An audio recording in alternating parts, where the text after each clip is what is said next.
क्या आप ये बात जानते हैं कि ऐसे कौन कौन से कार्टून्स हैं जो कि असल में कई देशों में पूरी तरह से बैन हैं?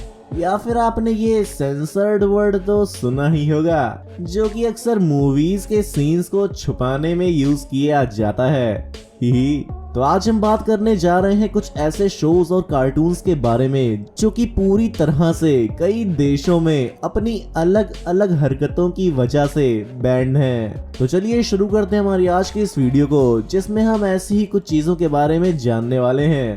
ही नंबर 1, स्पॉन्ज बॉब। अगर आप सभी निकलोडियन के पुराने फैन हैं और आप निकलोडियन देखते हैं और अगर आप मेरी तरह मीम्स को देखना पसंद करते होंगे तो बहुत ही ज्यादा चांसेस हैं कि आप इस ढोकले के शक्ल वाले स्पॉन्ज को जानते ही होंगे।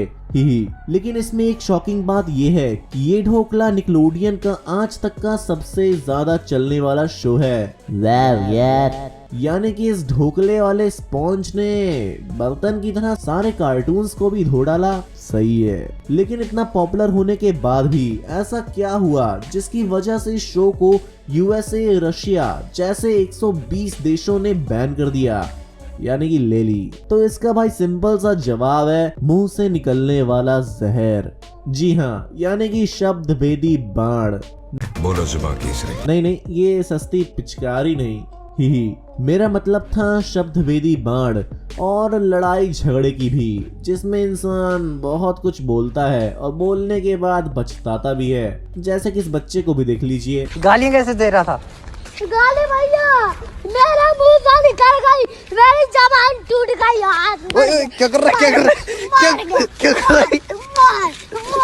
रहा है? कर क्या रहा है? भैया मत खेलो, चलो ऐसे कैसे ना करूं? घर पे चलो मेरे। चल घर पे चल। ही जिसे देखकर बच्चे कुछ ज्यादा ही बड़े बन जाते हैं और उनकी हरकतें कुछ ऐसी हो जाती हैं।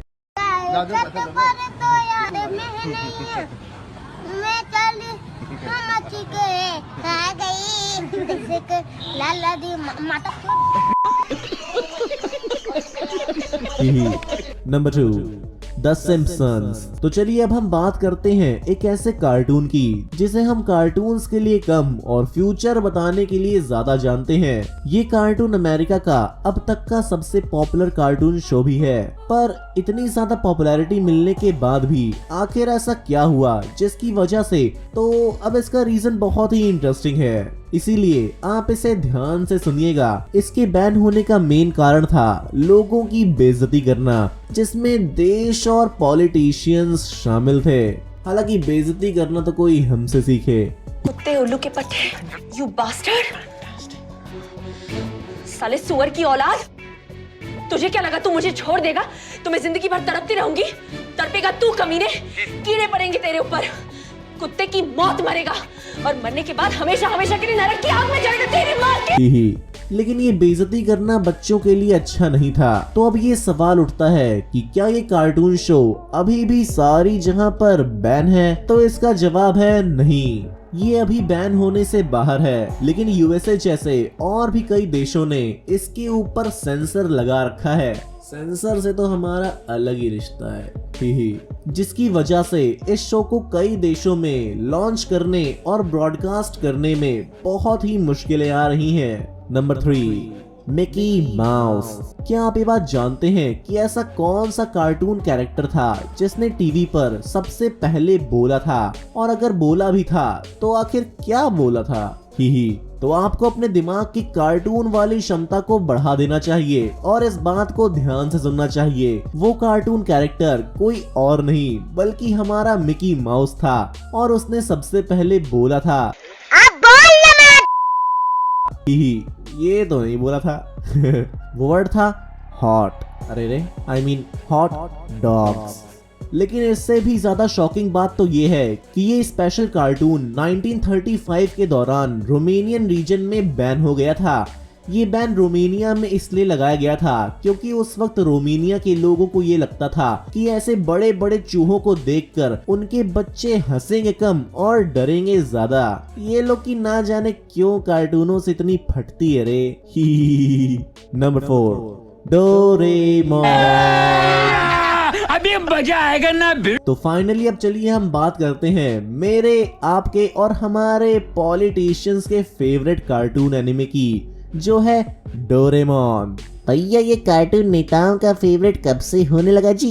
क्या रे छोटे, तेरे को नहीं पता क्या? साल 2016 की वो बात जब हमारे देश के नेताओं की रात रात की नींद एकदम उड़ चुकी थी और वो चैन से सो भी नहीं पा रहे थे, क्योंकि उन्हें लग रहा था कि डोरेमोन हमें भ्रष्टाचारी बना रहा है, और इसी वजह से उन्होंने इसे बैन करने की कोशिश की और एक मुहिम चला दी। मतलब जिन लोगों से हमने करप्ट वर्ड का मीनिंग समझा, उन्हें लग रहा है कि हम डोरेमोन देखकर करप्टेड हो रहे हैं। अबे कुछ भी बोल रही हो बे?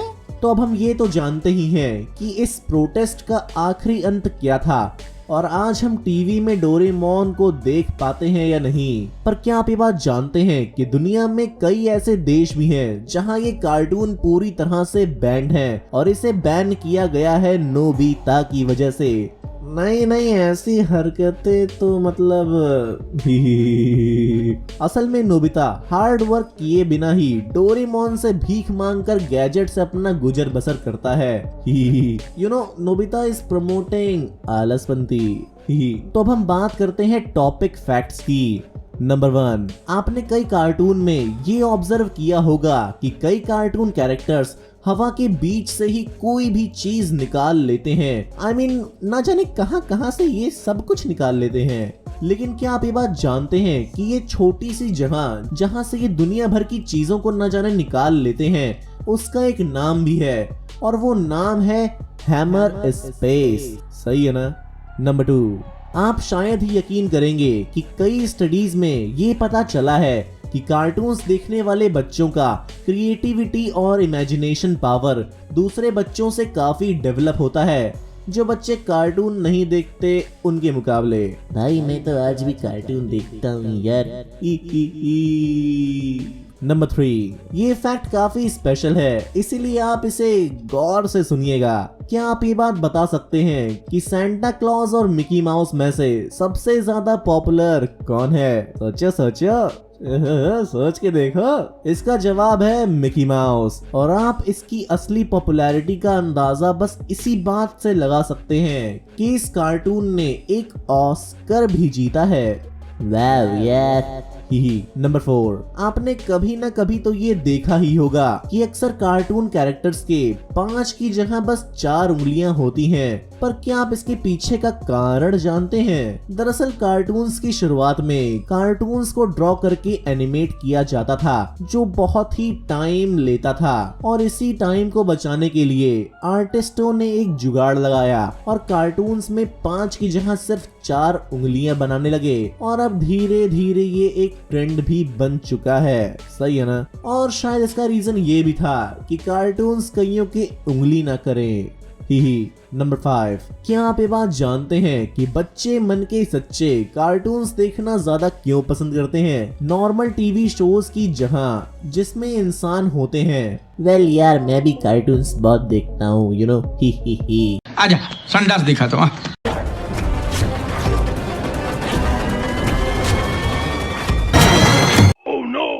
भाई साहब कुछ ज्यादा नहीं हो गया ये? मतलब कुछ भी। तो इसका जवाब है कार्टून्स काफी सिंपल होते हैं और काफी ज्यादा क्लीन, यानी कि साफ सुथरे होते हैं, यानी कि काफी क्लीन होते हैं। जैसा कि हम जानते ही हैं कि हमें बचपन से ही आसान और साफ चीजें ज्यादा अट्रैक्टिव लगती हैं एज कम्पेयर टू मुश्किल और गंदी चीजों से। यार सही बताऊं तो सबसे मुश्किल और गंदी चीज तो मैथमेटिक्स थी। मेरी आत्मा तुझे हमेशा सताएगी। तो उम्मीद करते हैं आपको ये वीडियो पसंद आया होगा। अगर हाँ तो इस वीडियो को लाइक और शेयर करना मत भूलिएगा, और ऐसी अमेजिंग वीडियोस को और देखने के लिए अपने इस क्यूट से चैनल ओब्लिवियन फैक्ट्स को सब्सक्राइब करना मत भूलिएगा। धन्यवाद।